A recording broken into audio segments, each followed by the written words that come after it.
desvendando o Apocalipse, capítulo 6. O título da mensagem de hoje é Os Selos. Os selos. Aleluia. Glória a Deus. Se você que já abriu sua Bíblia, agora feche seus olhos. Se você não tiver medo de quem está do seu lado, ou de escuro. Pai, em nome de Jesus, nós te adoramos, te louvamos, exaltamos o teu nome, declaramos que o Senhor é o nosso Senhor e Salvador. Clamamos pelo teu Santo Espírito aqui, nos constrangendo e nos convencendo da tua palavra, do juízo e do pecado. Em nome de Jesus, que os teus anjos ministradores estejam aqui à volta, nos guardando, Pai. Que as nossas mentes sejam levadas cativas a Ti agora.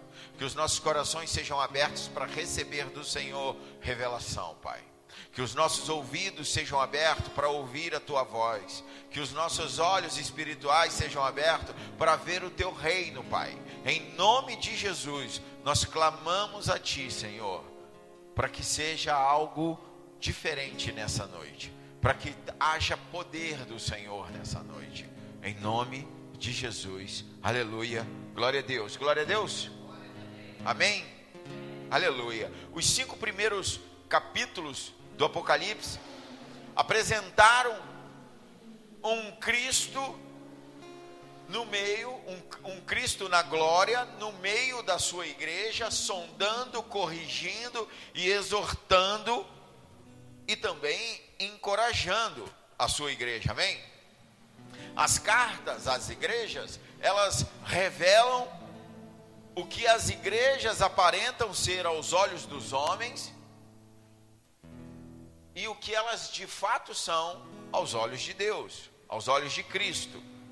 Vimos nos capítulos 4 e 5 o Deus Criador no trono, bem como o Cordeiro ao lado, o Redentor, sendo igualmente glorificado por todos os seres do universo.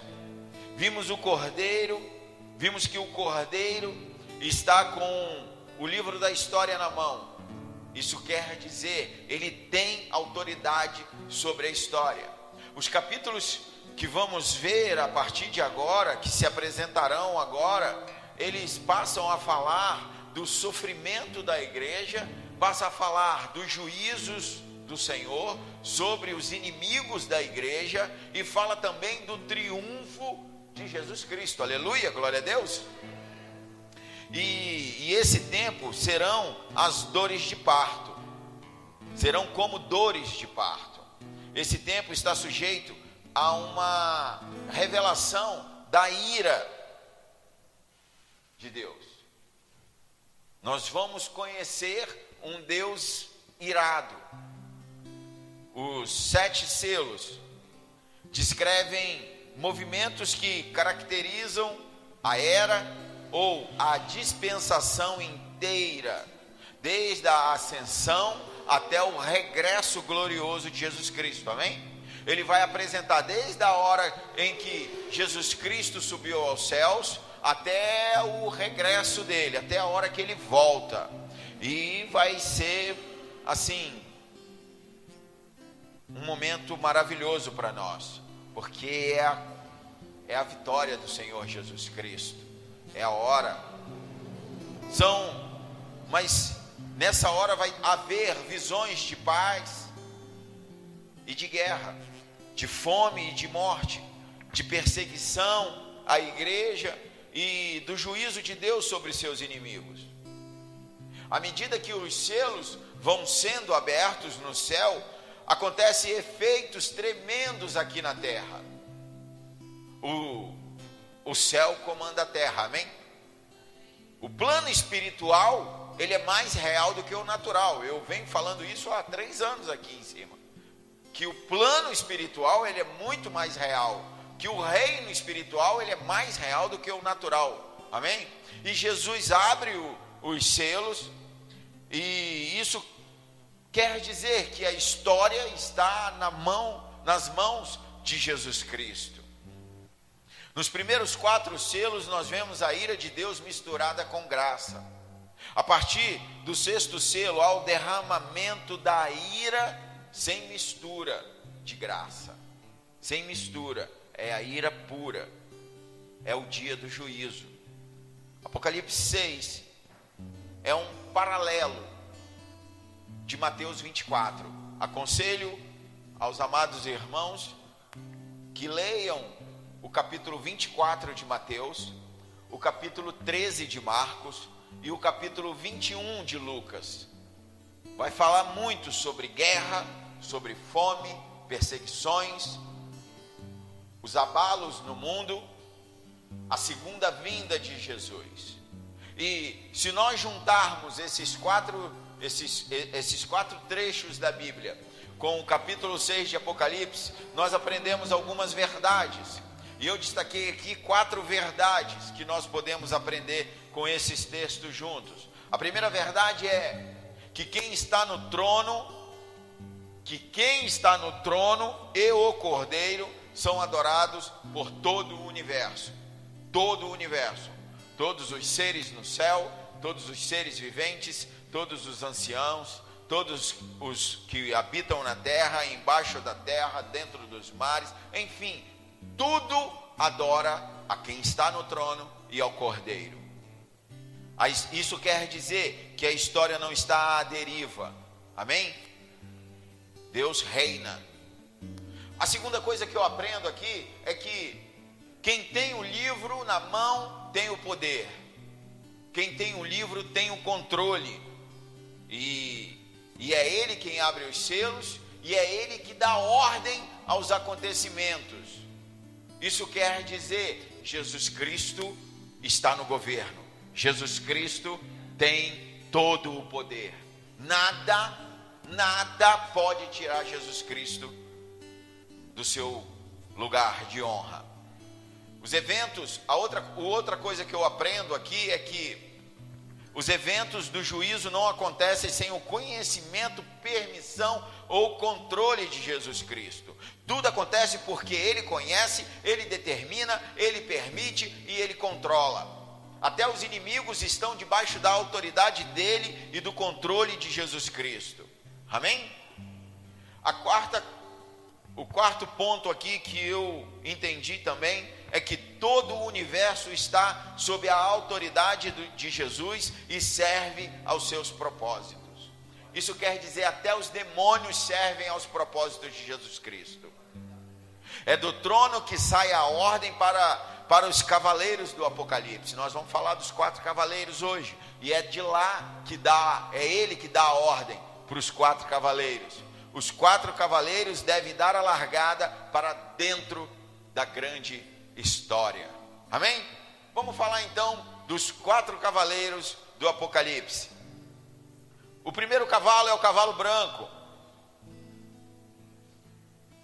que podemos dizer, ou eu digo, que é uma figura de Jesus Cristo.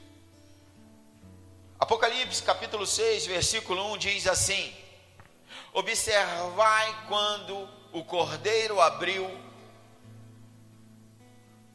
o primeiro selo dos 7 selos, em seguida ouvi um dos seres viventes exclamar com voz de trovão: vem. Olhei e diante de mim estava um cavalo branco, e o seu cavaleiro empunhava um arco e foi-lhe ortogada uma coroa, e ele cavalgava altaneiramente, como vencedor determinado a vencer. Segundo selo, quando ele abriu o segundo selo, ouvi um segundo ser vivente bradar: vem. Vamos falar do primeiro selo aqui. Aleluia. Alguns teólogos, isso quer dizer, é uma parte da igreja. Sempre quando nós falamos de Apocalipse, existe correntes teológicas, amém? Irmãos em Cristo que pensam de outra maneira, que pregam outras coisas, outras interpretações, amém? E não tem nada de errado, porque Apocalipse é o que vai acontecer, não é o que aconteceu. Então, nós conjecturamos, vamos dizer assim, e existem correntes teológicas, e aqui eu quero apresentar algumas coisas. Bom, alguns teólogos interpretam que o cavalo branco e seu cavaleiro,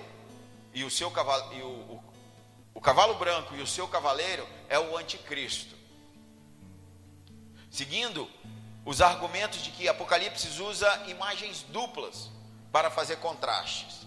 As duas mulheres, que é a mulher e a prostituta, as duas cidades, Jerusalém Celestial e a Babilônia, os dois personagens sacrificados, que é o cordeiro e a besta. Assim, o anticristo estava se contrapondo a Cristo. Assim, o cavalo branco seria uma falsa inocência, ou uma inocência encenada, fingida, uma luz falsa. O anticristo, ele é um enganador, amém? E aqui ele está, no caso, tentando enganar. O anticristo apresenta-se como um pacificador, e ele terá vitórias. E ele vai ser aclamado como alguém invencível. Ele vai controlar o mundo inteiro. O senhorio de Jesus Cristo é que impede o anticristo de deixar essa posição, é que tira ele dessa posição. Quando Jesus Cristo se manifesta, ele tira o anticristo dessa posição de vencedor. E o diabo, ele gosta de se esconder, ele gosta de enganar. Na verdade, nós sabemos que ele é um lobo vestido numa pele de cordeiro, amém? Aleluia.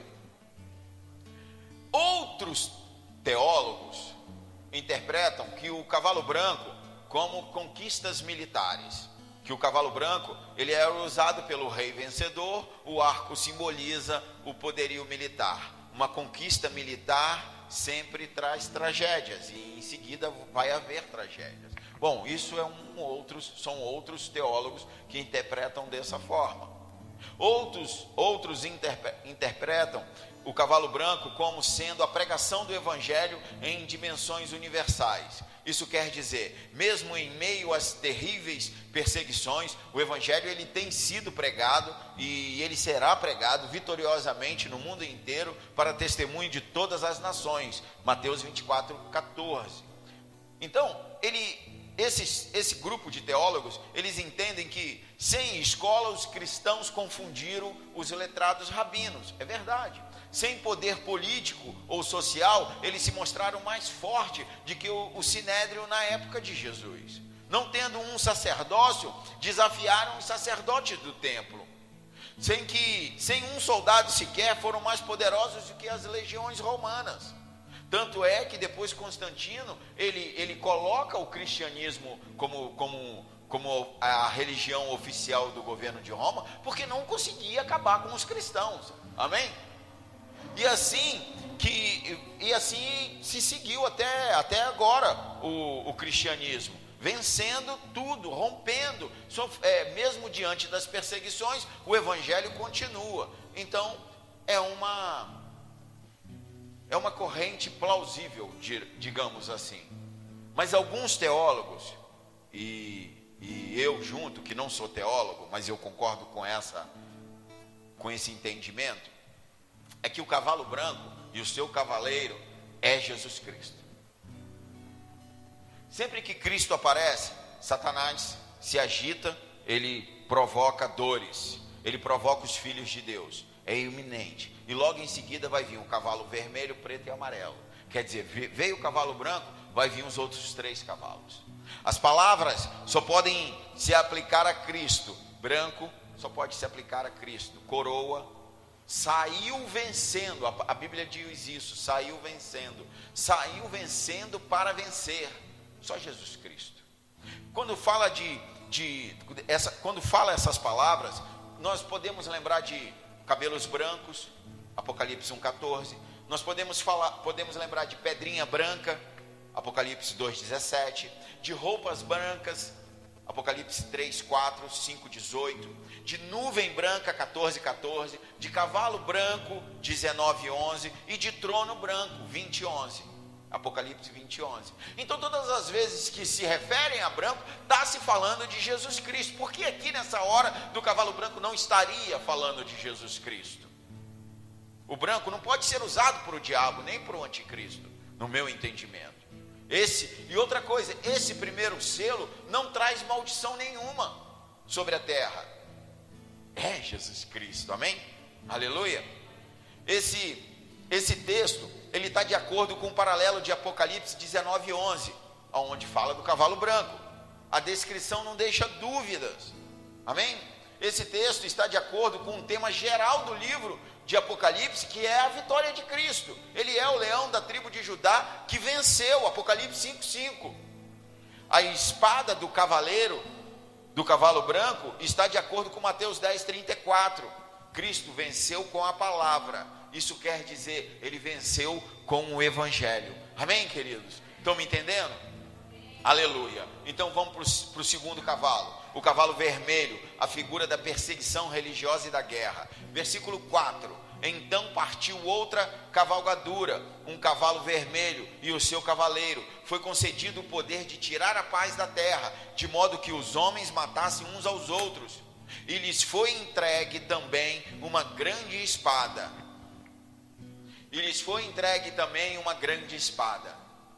Esse cavalo vermelho, representa a perseguição ao povo de Deus ao longo dos séculos.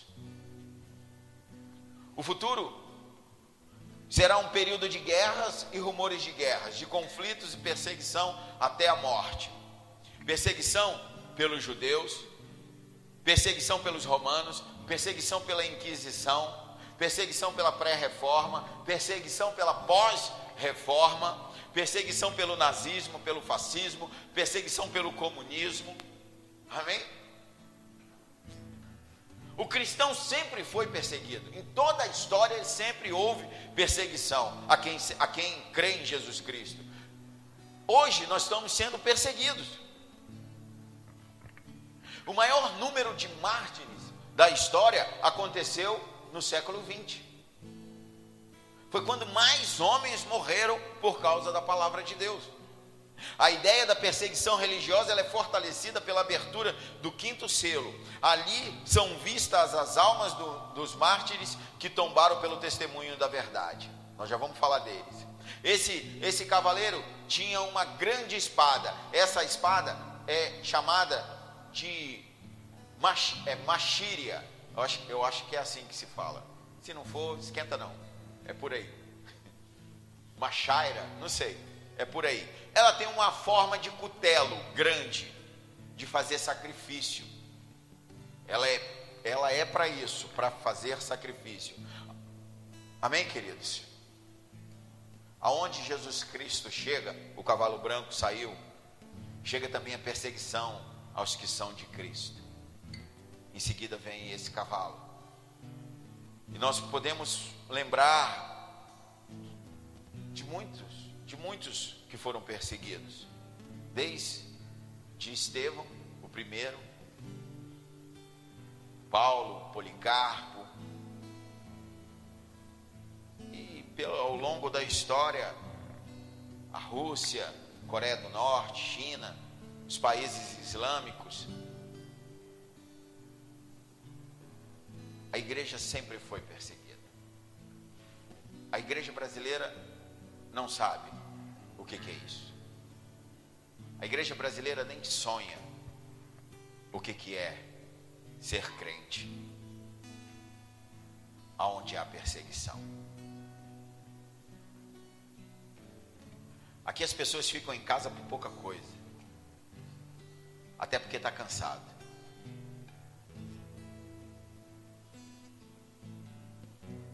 Lá fora eles queriam ter uma Bíblia para ler. Existem alguns lugares que se tem páginas da Bíblia e eles leem e leem tanto porque só tem aquela para ler que depois troca com outro crente, outra página. Que se pegar você com uma Bíblia é pena de morte. Nós não fazemos ideia do que é isso. A paz, ela foi tirada da terra. ela foi tirada do meio dos homens, para fazer com que um homem matasse o outro. Não há paz em parte alguma. O príncipe da paz, ele foi rejeitado. Ele foi rejeitado nesse mundo. E esse cavalo vermelho, ele descreve o espírito de guerra.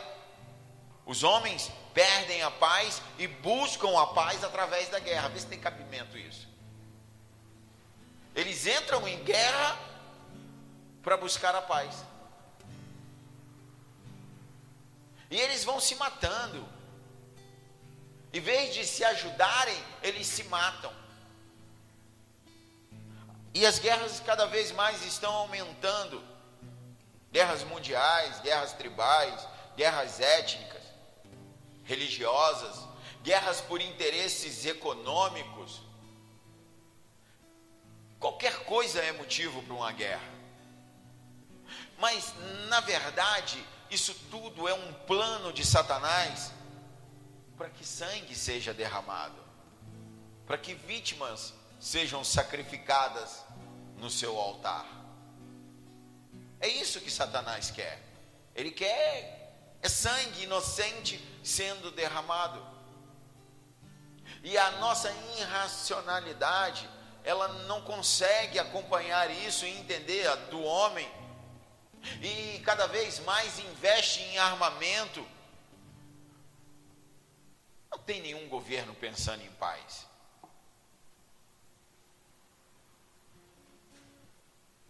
Mas quem não buscar a cruz, quem não buscar a cruz, vai encontrar a espada. Quem não encontrar Jesus Cristo, vai morrer nessa guerra. Esse cavalo vermelho é um agente de Satanás, que é o assassino desde o início. Apocalipse 12:3. Os homens se tornam loucos e só querem matar. O terceiro cavalo é o cavalo preto, uma figura da pobreza, escassez e da fome. Versículo 5. Quando o cordeiro abriu o terceiro selo, ouviu o terceiro ser vivente convocar: vem. Então reparei, e eis um cavalo preto, e o seu cavaleiro ostentava na mão uma balança.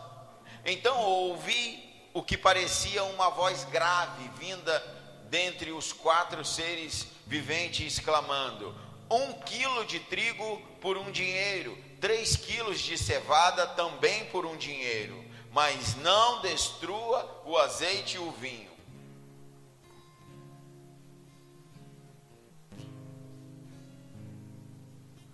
Esse cavalo preto representa fome, pobreza, opressão e exploração. Fome e guerra andam juntas. Se a paz é tirada da terra, não poderá haver livremente o comércio. Não vai haver comércio livre, não vai haver negócios livres. O mundo inteiro sofrerá tremendas agitações. Comer pão pesado representa grande escassez. 1 quilo de trigo por 1 dinheiro, 3 quilos de cevada por 1 dinheiro. Isso quer dizer, tem trigo, mas o preço é muito alto. Isso quer dizer, há alimento, tem alimento, não falta alimento, mas o preço é absurdo. Isso quer dizer, 1 dinheiro representa 1 dia de trabalho. Isso quer dizer que um homem precisa trabalhar 1 dia inteiro para comprar 1 quilo de trigo. Que normalmente, segundo as pesquisas, normalmente se compraria 12 quilos pelo mesmo preço. Isso quer dizer que 1 quilo vai estar 12 vezes o valor. Esse cavalo, ele fala do empobrecimento da população. Só pode alimentar, o homem só vai poder alimentar a família com cevada, o cereal que era dado para os animais. Você vai comprar 1 quilo de trigo, que não vai dar, ou você vai comprar 3 quilos de cevada, que dá para você comer no dia, para sua família comer. Você vai comprar uma cevada. Você vai comer o que era dado para os animais. Esse racionamento leva o homem a gastar tudo que tem só para se alimentar. Essa pobreza, ela é proveniente dos crentes que não fizeram concessão. É dos crentes, essa pobreza é para os crentes que não desviaram, não aceitaram a marca da besta, e por isso não compram e nem vendem. Apocalipse 13:17. Não se corromperam, ao contrário, preferiram o sofrimento até a morte. Será que fica alguém?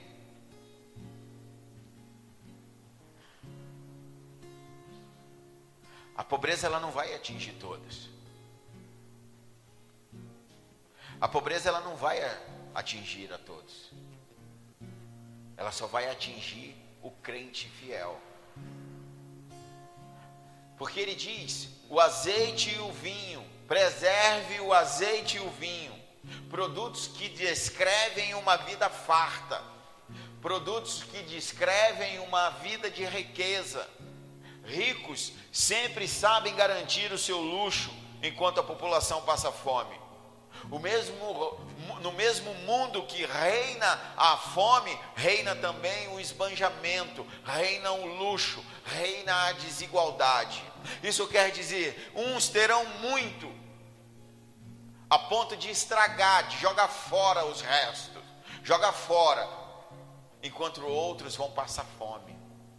Uns terão que trabalhar um dia inteiro para comprar 1 quilo de trigo, ou 3 de cevada.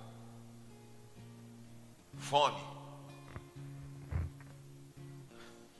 Lembra do que eu falei antes? Jesus Cristo está no controle.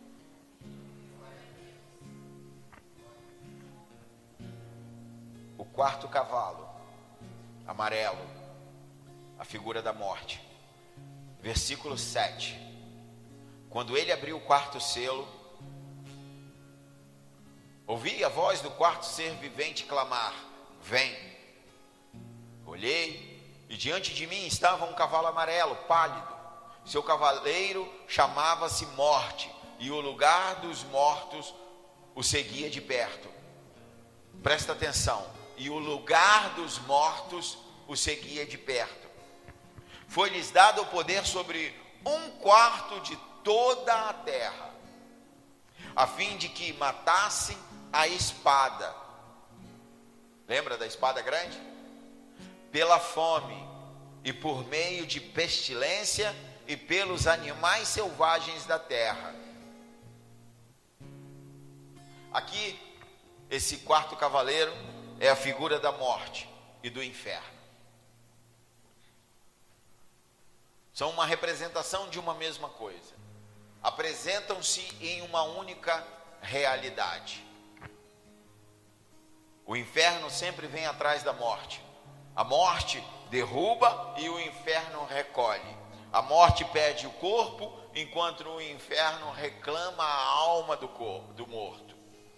A morte e o inferno não pode fazer o que querem. Eles estão debaixo da autoridade do Senhor. E o Senhor deu uma permissão. O seu círculo de ação é limitado e o seu território é definido. A 4ª parte e não mais. A 4ª parte da humanidade vai morrer. Vai morrer pela espada.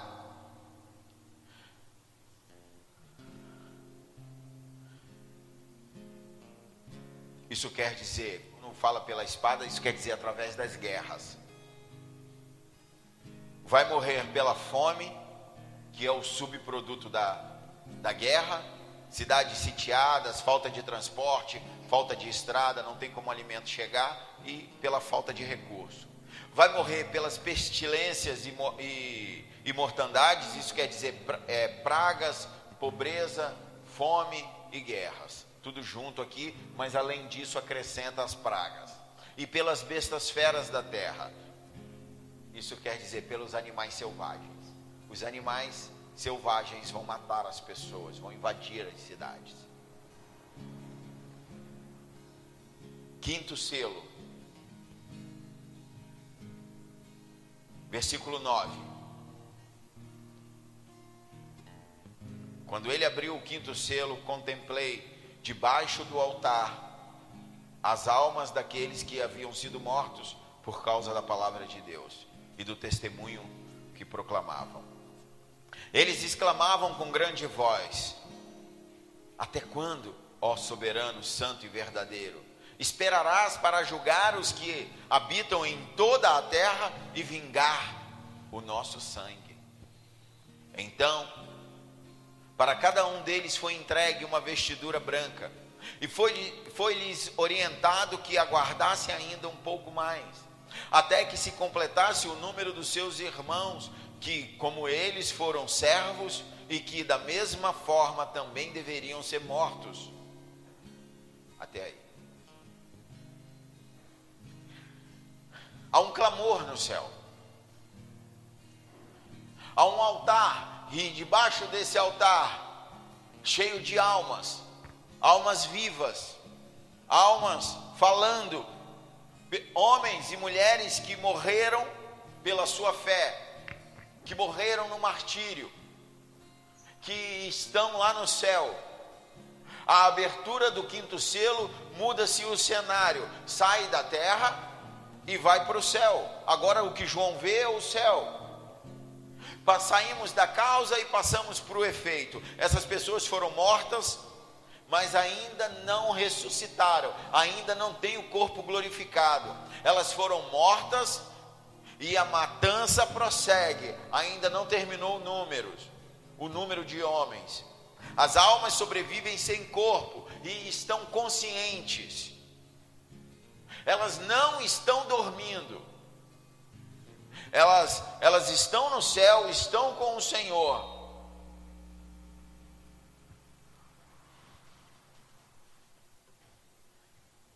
Há uma esperança para nós. A palavra do Senhor é a verdade.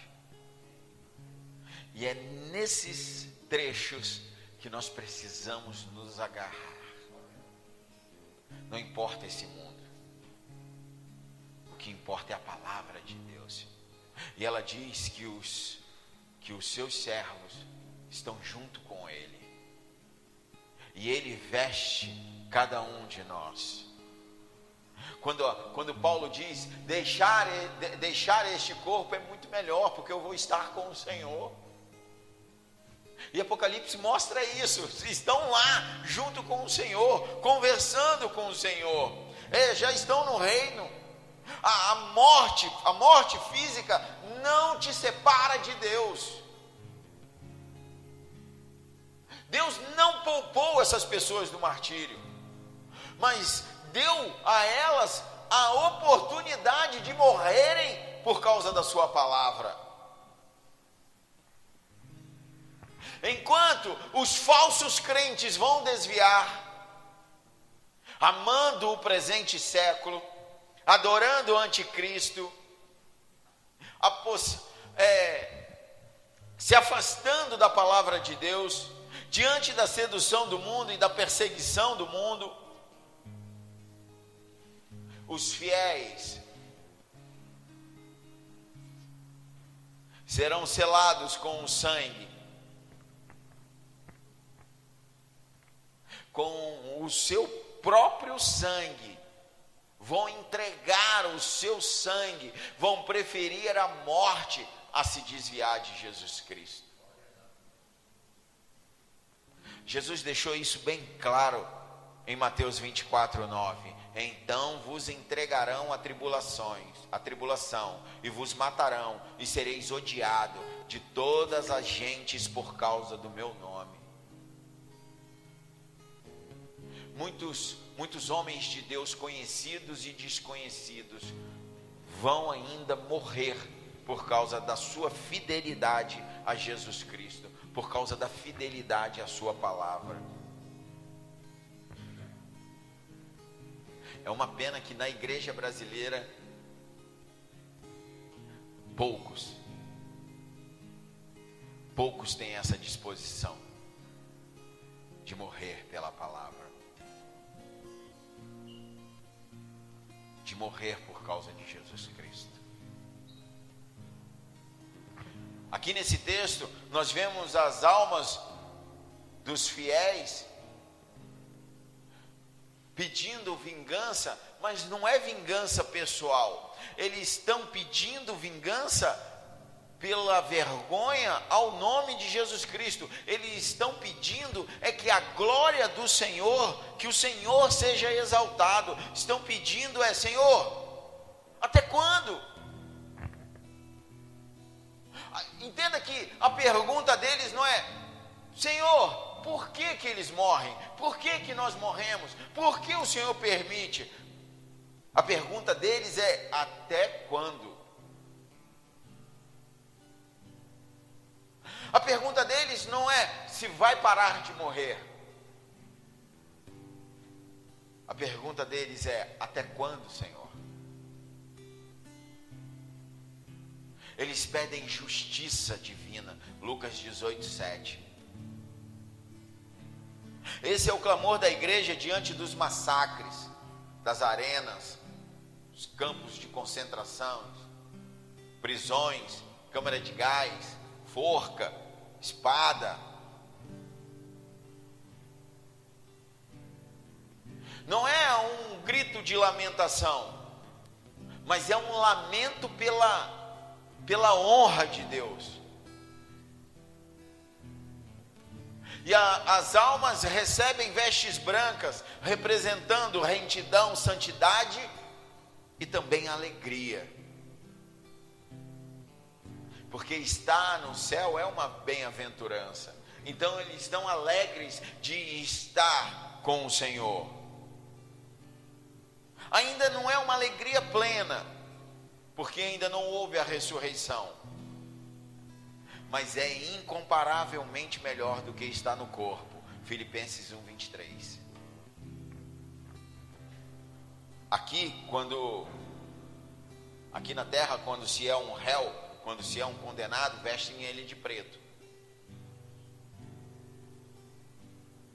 O Senhor nos veste de branco. Estão absolvidos, estão justificados, estão salvos. As almas dos fiéis estão descansando. Elas não estão dormindo até se completar o número. Elas estão descansando. Os crentes no céu vão descansar das suas fadigas. Lá não tem mais dor, não tem pranto, não tem luto. O número está determinado. Até que esse número tenha sido completado na terra, o dia do juízo não pode chegar. O Senhor Jesus está no controle. Mas, apesar de nós sabermos que o juízo só vem quando esse número se completar, precisamos saber que nos foi dado a graça não apenas de crer em Cristo, mas também de sofrer por Ele e de dar a vida por Ele. Filipenses 2:17, 2 Timóteo 4:6.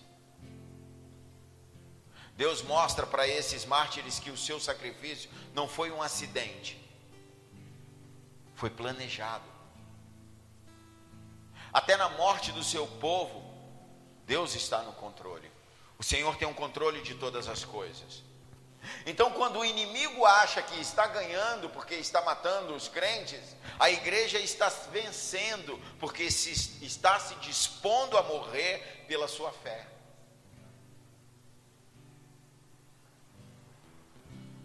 Há um limite para essa enxurrada de injustiça. Há um limite para essa injustiça.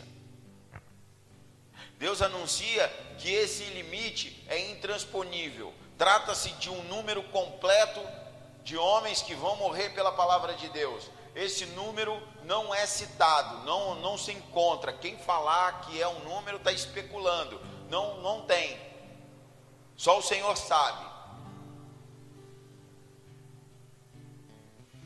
Nós precisamos estar certos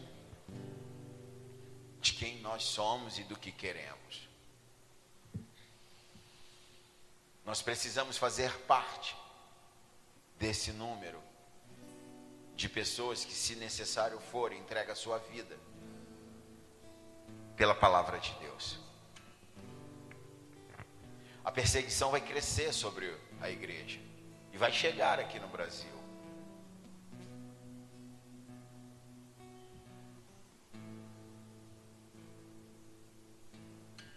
A abertura do outro selo é um clamor sobre a terra, porque chegou o dia do juízo. Versículo 12. Vi quando ele abriu o sexto selo, então aconteceu um enorme terremoto. O sol ficou escurecido como coberto com roupa de luto, e toda a lua se tornou vermelha como se estivesse ensanguentada. E as estrelas do firmamento caíram sobre a terra, como figos verdes derrubados da figueira por um terrível vendaval. E assim, o céu foi recolhido como um pergaminho quando se enrola. Então, todas as montanhas e ilhas foram removidas dos seus lugares. E aconteceu que os reis da terra, os príncipes, os generais, os ricos, os poderosos, todos, enfim, escravos e livres, buscaram refugiar-se em cavernas e entre as rochas nas montanhas. Então passaram a berrar para as montanhas e rochedos: caiam sobre nós e ocultem-nos da face daquele que está assentado no trono e da ira do Cordeiro. Porquanto eis que é chegado o grande dia da ira deles, e quem poderá sobreviver?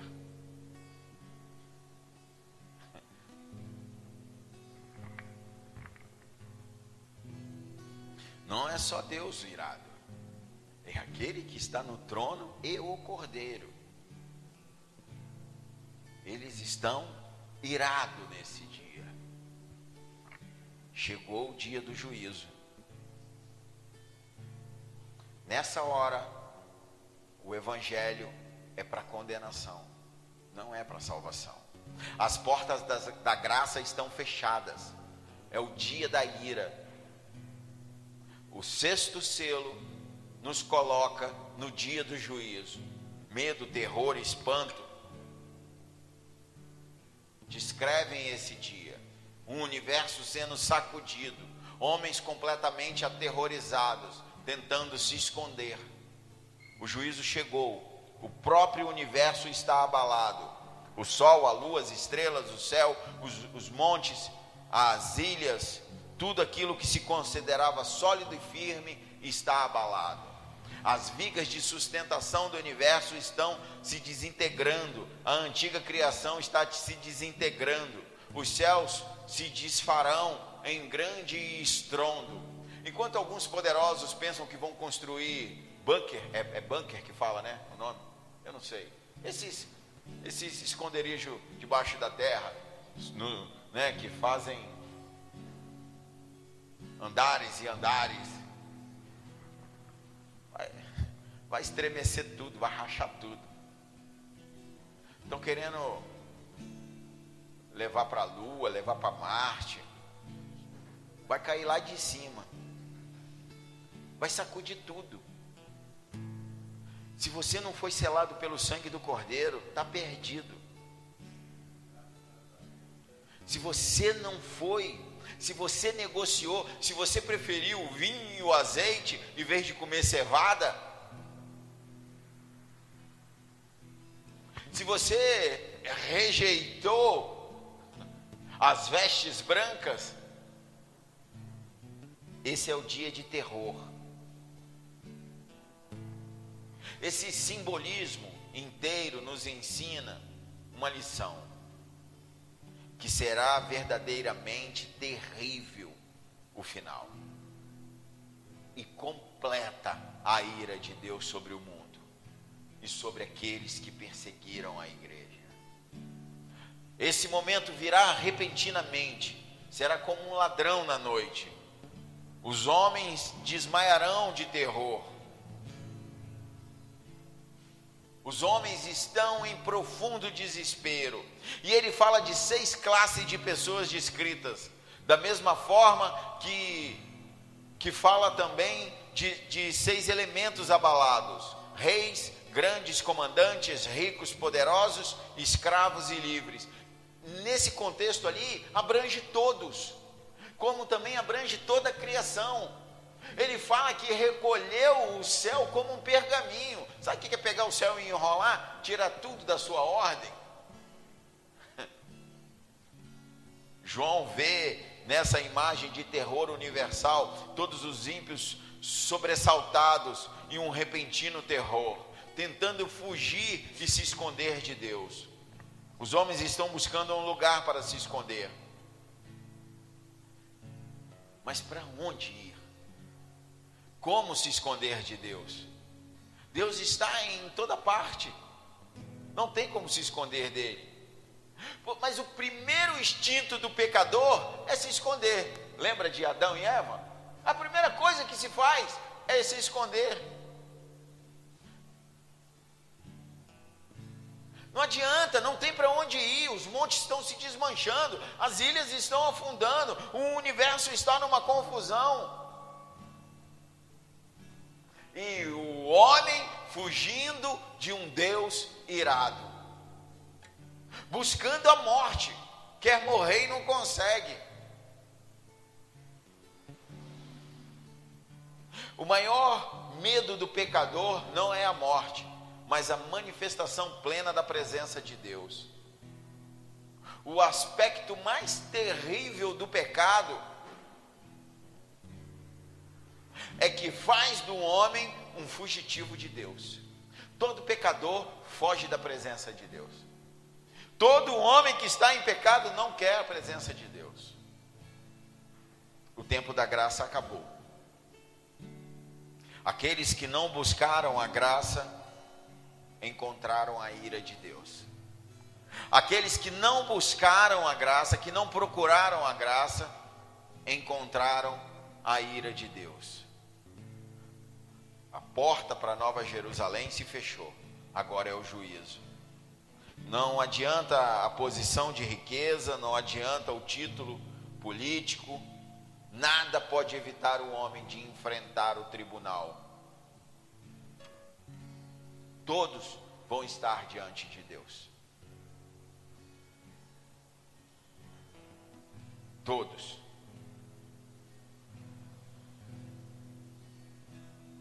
Haverá um grande julgamento. Nós vamos falar mais para frente um pouco. Feche seus olhos, se você puder.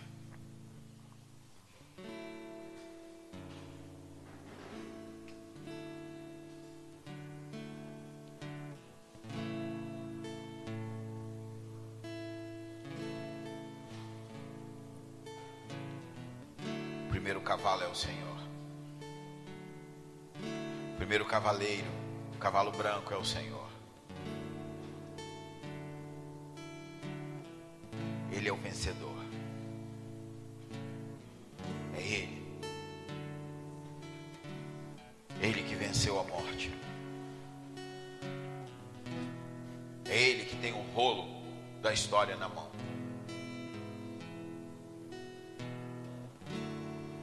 Mas Ele liberou os outros 3 cavalos. O da guerra, o da fome e o da morte.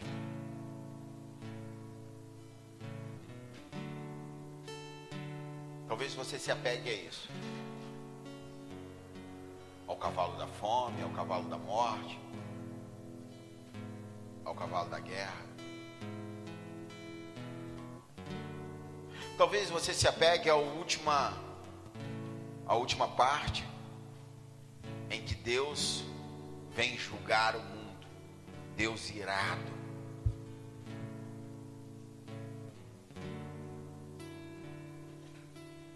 Eu prefiro me apegar aos fiéis junto a Cristo, aos que entregaram a sua vida, por amor a Cristo.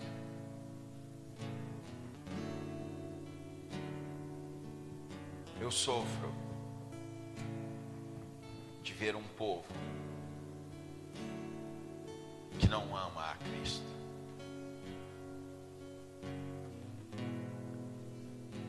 Não o que está lá fora, que não tem acesso à palavra, mas o que está aqui dentro.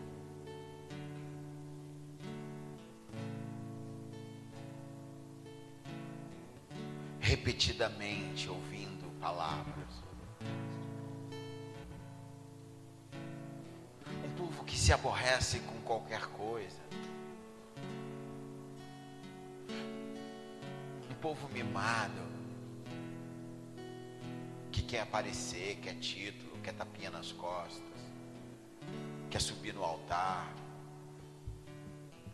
que não quer ser cobrado.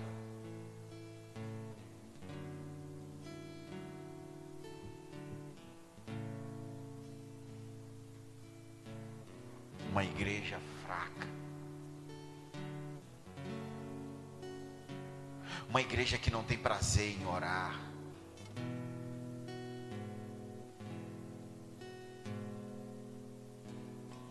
Misericórdia, Senhor.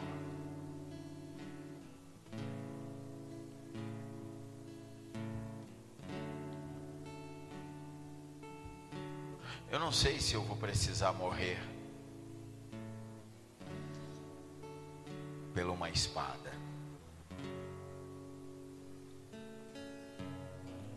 O que eu sei é que eu entreguei a minha vida para Jesus. E eu vivo todos os dias intensamente para Jesus.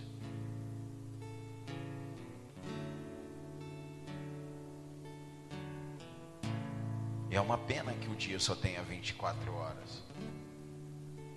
Que eu gostaria de fazer muito mais para Jesus. E enquanto eu tiver fôlego, eu vou continuar falando de Jesus. Porque se eu for antes do Senhor voltar, eu quero estar com Ele, debaixo daquele altar, junto com os outros que entregaram a sua vida.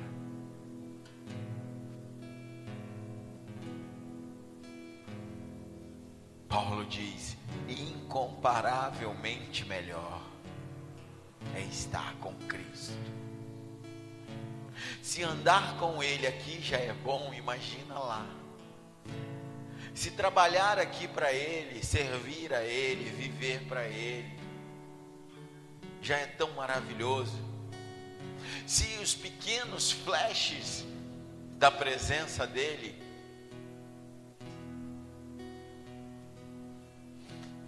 se os pequenos momentos quando que Ele vem e sopra, já nos deixa tão maravilhados, tão felizes, imagina estar com Ele. É nessa parte da mensagem que eu quero me agarrar, em estar com Jesus. Não estou preocupado com os selvagens, com a espada, com a fome. Só vai ter isso porque o Senhor permitiu. E a palavra me garante que a vontade dEle é boa, perfeita e agradável. Eu sei que Ele me ama, porque Ele entregou a vida dEle por mim.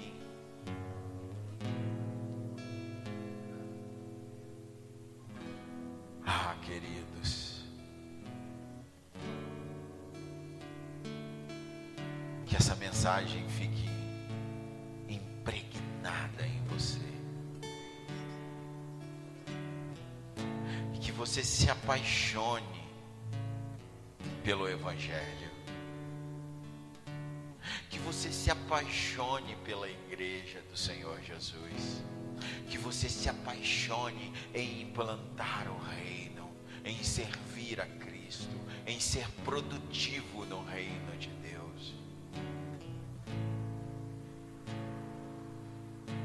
Para que um dia você esteja lá também. Você esteja lá também.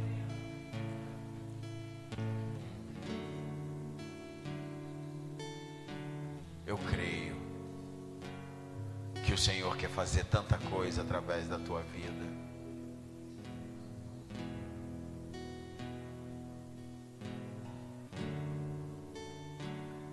Levante-se do seu lugar e adore ao Senhor. Faça a tua oração. Faça a tua oração. Eu não posso orar por você. E entregue ao Senhor tudo que te atrapalhou até aqui de servir a Ele. Porque o dia do juízo se aproxima. Não é hoje ainda, mas ele vai chegar. Você ainda pode se voltar para Deus e encontrar o perdão.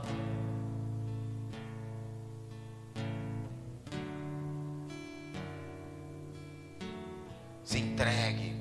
Se preciso for, enfrente a perseguição, a pobreza, a espada, a fome, a própria morte, por amor a Cristo.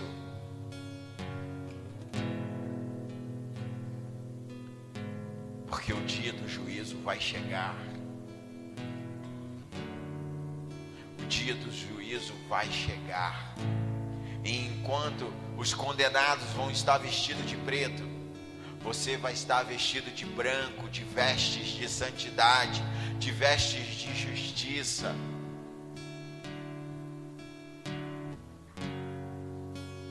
Adore a Ele, adore.